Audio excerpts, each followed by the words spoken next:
চাঁপাইনবাবগঞ্জে উদ্বেগজনকভাবে বেড়েছে গোয়ালঘর থেকে গরু চুরির ঘটনা। গত এক সপ্তাহে জেলার শিবগঞ্জ উপজেলায় অন্তত 12টি গরু চুরির অভিযোগ পাওয়া গেছে।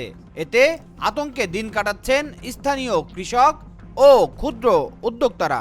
আমার নাম মোহাম্মদ আমির, আমি একজন ক্ষুদ্র খামারি পাশাপাশি আমরা এলাকার যে সমস্যাগুলো হচ্ছে এই সমস্যা নিয়ে অনেকেই আমার কাছে কমপ্লেন দিয়েছে বা আমরা দেখতেছি এই নিয়ে আমরা অনেক নিরাপত্তাহীনতার আশঙ্কায় ভুগতেছি। যেমন বেশ কিছুদিন থেকে আপনার কয়েক জায়গাতে গরু চুরি হচ্ছে, রাতের আধারে পিক আপ নিয়ে এসে ডাকাতি সিস্টেমে, যেমন ঘরে তালাবদ্ধ ঘর থেকে আপনার কেচি দিয়ে কেটে আপনার ওই তালা কেটে গরু চুরি ছিনতাই করে নিয়ে যাচ্ছে। তো এই জন্য প্রশাসন একটা আমরা সুষ্ঠু পদক্ষেপ আশা করছি। শিবগঞ্জ উপজেলার কালুপুর গ্রামের কৃষক আব্দুর রশিদের খামার থেকে এক রাতেই চুরি হয়েছে 5টি গরু। 4 বছর ধরে কষ্ট করে গড়ে তোলা খামার মুহূর্তেই নিঃস্ব করে দিয়েছে চোরের দল। বিভিন্ন স্থানে খোঁজাখুঁজি করেও গরুর সন্ধান না পেয়ে থানায় অভিযোগ দিয়েছেন তার পরিবার। আমি ছোট থেকে গরু পুষছি, খুব আশা করে, খুব কষ্ট করে গরু পোষা। যে গরু পুষে সে জানে গরু পোষার কেমন ঠেলা। গাজল, বর্ষা, মেঘ, বৃষ্টি এগুলোও কিছু মনে করিনি। আমি বাড়ি ঢালাই দেবো, টাকা পয়সা নাই। খুব কষ্ট করেছি। ছোটতে এত বড়োটা 37,000 বাছুর নিয়েছিলাম বকন। শনিবারের দিন 4 লাখ টাকা ফেলে বেচলে 4 লাখ, না তো পুচ করে না রাখে, পাড়া পড়োশি বলবে। 4 লাখের গরু ফেলে বেচলে 4 লাখ গরুর দাম। আমি যেখানে চোর ধরতে পারিনি, আমি কাকে ধরবো? শনিবারের দিন যে রাত্রে আমার গরুটি চুরি করে নিয়েছে।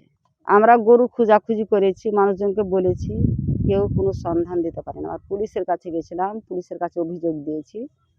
পুলিশ আসছিল, দেখে গেছে।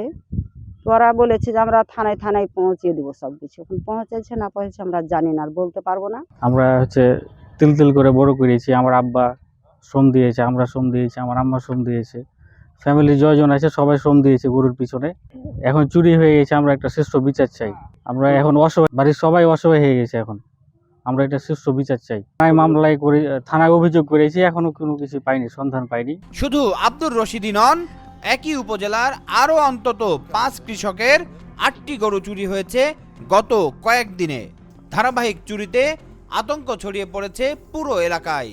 4 বছর থেকে আমার বাবা মা যে গরু লালিত পালিত করছে, তাদের অনেক স্বপ্ন নিয়ে, কিন্তু তারা স্বপ্ন তাদের পূরণ করতে পারেনি। কারণ কিছু সূত্রই হোক বা চোর হোক বা ডাকাতি হোক, তারা একদল এসে আমাদের গোয়াল ঘর ফাঁকা করে পাঁচটা গরুই নিয়ে চলে গেছে। 5টা গরুর মধ্যে একটা ছিল গাই বাছুর, 5 মাসের বাছুর দামরা, আর একটা ছিল গাভী, 7 মাসের পেটে আছে, ভরণ আছে। আমরা পাড়া প্রতিবেশীর ধরেন যে লোক, তো কিন্তু আমরা জানি যে গরু চুরি হয়েছে, তো গরু গালার খোঁজ কিন্তু পাওয়া যাচ্ছে না। তো ওটা গরু হলো আমার নিজেরই খালার গরু, ওটা বা আমার খালুর। তো গরু তো হলো একটা সম্পদ। ধরেন যে 5-5টা গরু হারাইছে, তো কিন্তু কোনো পুলিশ প্রশাসনে কিন্তু কোনো রেজাল্ট দেয়নি বা পাওয়া যায়নি। তো এটা আপনার কাছে আবদার যে জেনে গরু গালার জেনে কোনটি জেনে খোঁজ খবর পাইলে জেনে আমরা জেনে শুনতে পাই। গরু চুরির একাধিক অভিযোগ পাওয়ার কথা স্বীকার করে চোর চক্র শনাক্তে কাজ চলছে, এমনটাই বলেছেন অতিরিক্ত police super ANM Wasim Firoz. আমাদের কাছে গরু চুরির 2টি অভিযোগ আসছে। একটিতে 5টি গরু চুরির এবং একটিতে 2টি গরু চুরির, মোট 7টি গরু চুরির। আমরা এটা গুরুত্ব সহকারে দেখছি এবং ইতিমধ্যে আমরা আমাদের যারা সাব ইন্সপেক্টর আছে তাদেরকে তদন্তের দায়িত্ব দেওয়া হয়েছে। আমরা শনাক্তের কাছাকাছি চলে গিয়েছি, খুব শীঘ্রই আমরা গরুগুলো উদ্ধার করে ফেলব। দ্রুত চুরি বন্ধ ও গরু উদ্ধার না হলে ক্ষুদ্র খামারিরা বড় ধরনের ক্ষতির মুখে পড়বেন, এমনটাই আশঙ্কা স্থানীয়দের। Aminul Islam, Asian television.